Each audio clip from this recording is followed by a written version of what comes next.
क्या जान बचाने की खातिर आज़ा का ट्रांसप्लांटेशन जायज़ है जबकि उज़ू देने वाले को कोई नुकसान ना होता हो? देखें, अपनी बॉडी का ऐसा उज़ू देना जिससे आपकी ज़िंदगी ख़तरे में पड़ जाए या आप उस उज़ू से महरूम हो जाएं, यह तो हराम है, नाजायज़ है।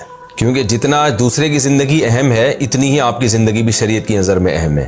तो आप अपनी जान पे खेलने का मतलब ये कि एक तो होता है ना किसी की जान बचाने के लिए कुर्बानी देना, यानी उसकी खातिर लड़ना और फिर आप गोली खा के शहीद हो जाना, ये तो एक अलग चीज़ है, ये तो शरअन जायज़ है। एक है अपने बॉडी के पार्ट निकाल के किसी को दे देना, ऐसा पार्ट निकाल के दे देना जिससे आपकी मनफाती फौत हो जाए, तो ये शरअन जायज़ नहीं है। मिसाल के तौर पर आप अपना दिल किसी को दे दें, आजकल इंसानी दिल की तो पेवंदकारी होती नहीं है, लेकिन अगर होना शुरू हो जाए तो फिर जिंदा इंसान का दिल निकाल के किसी के नहीं लगाया जाएगा क्योंकि इसकी मौत यकीनी है।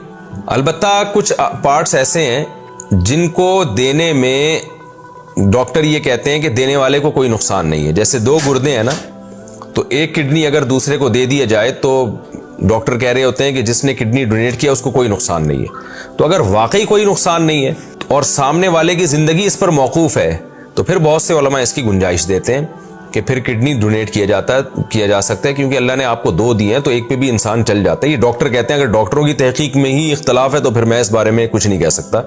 अगर डॉक्टर कहते हैं नहीं जी ऐसा नहीं है, देने वाले को भी नुकसान है, तो फिर ये अमल जायज़ नहीं होगा, क्योंकि किडनी पर जो है ना ज़िंदगी मौकूफ़ है। अलबत्ता ऐसा अपना उज़्व किसी को देना जिस पर उसकी ज़िंदगी मौकूफ़ नहीं है तो वो जायज़ नहीं है, चाहे वो अल्लाह ने आपको दो ही दी हों। जैसे दो आँखें हैं तो आप जिंदा आदमी अपनी एक आंख किसी नाबीना को डोनेट नहीं कर सकता। वजह उसकी है कि उस पर उसकी ज़िंदगी मौकूफ़ नहीं है। तो गुर्दे पर तो ज़िंदगी मौकूफ़ होती है, तो इसलिए गुर्दा डोनेट करने की बाज़ उलमा गुंजाइश देते हैं, लेकिन इसके अलावा जो पार्ट्स हैं वो डोनेट करने की शरअन इजाज़त नहीं है, इल्ला ये कि सामने वाले की ज़िंदगी उस पर मौकूफ़ हो और वो उज़्व डोनेट करने के बाद आप भी ज़िंदा रहें। तो ये दो शर्तों के साथ गुंजाइश है। और भी बहुत सारे इसमें कानून भी हैं, तो उन कवानीन को भी फॉलो करना पड़ेगा। कुछ बैनुल अक़वामी कवानीन है, कुछ मुल्की कवानीन है। अलबत्ता ये जो बाज़ लोग वसीयत करके जाते हैं ना कि मेरे मरने के बाद मेरी आंखें डोनेट कर देना, मेरा ये फला दिल दे देना, तो ये शरअन जायज़ नहीं है। इस वसीयत की शरई कोई हैसियत नहीं है।